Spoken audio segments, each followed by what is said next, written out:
ચક્કુ થોડું જ નાખવાનું અંદર, આખું ચક્કુ નહીં ઘુમાવી દેવાનું. થાય રહી છે ભાઈ, કેમ કપાય ને એ સ્ટુડન્ટ કરે છે. લઈએ છે તો હું એવી રીતે કાપ. હા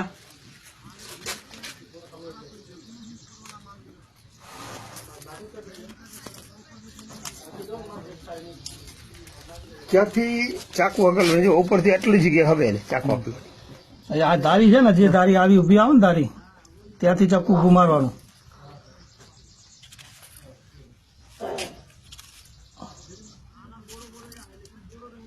દાણો એક બી ના કપાય.